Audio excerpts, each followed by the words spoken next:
This is News Today. Sawadee ka. There's no doubting that the heat really is on at the moment. Phuket weather spotters say the island is in the middle of an unusual heat wave and it could be weeks before it breaks. Temperatures on the island are hitting 35 degrees by the middle of the morning, and there's no sign of the occasional rain that Phuket usually gets this time of the year. But the heat wave has certainly been good news for the island's aircon salesmen, who report they're shifting twice their usual number of units. A water cannon was welcome relief from the heat for some Phuket town police who were out practicing riot control yesterday.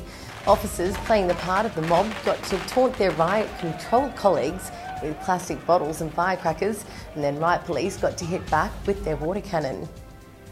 And the police won't rule out using the riot squad on the streets of Patong if threatened protests against a new bus service from the airport to Qatar get out of hand.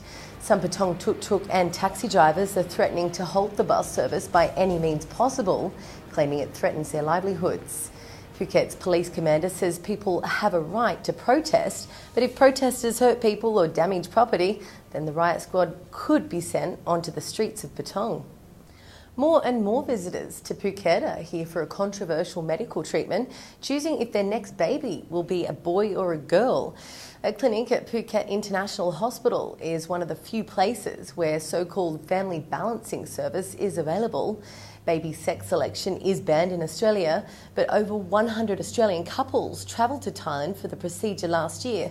That's up by a third from the year before. With already a lot of Russians on the island, consider this. New research shows that East European visitors pumped more than $1.2 billion into the island economy last year. That's around 36 billion baht. More than 650,000 Eastern Europeans visited the island last year, most of them from Russia. 1.8 million Russians took an overseas holiday in 2012, and around two-thirds of them were heading to Thailand for the high season. Finally, the family of German man Benjamin Jürgs are calling on members of the public to let them know if they see him around the island. Mr. Jürgs was last seen on the 29th of March in Germany.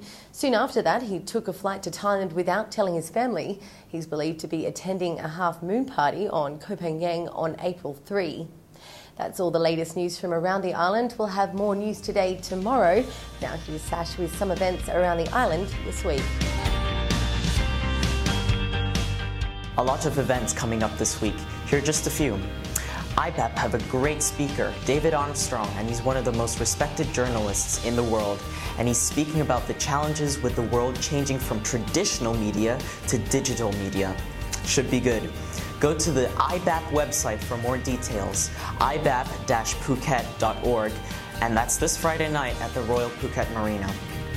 The heat is on. The peak of the hot season and Central Festival are celebrating with a fashion parade this Sunday. It starts at 2 p.m. and we'll be there to grab some great video to show you next week.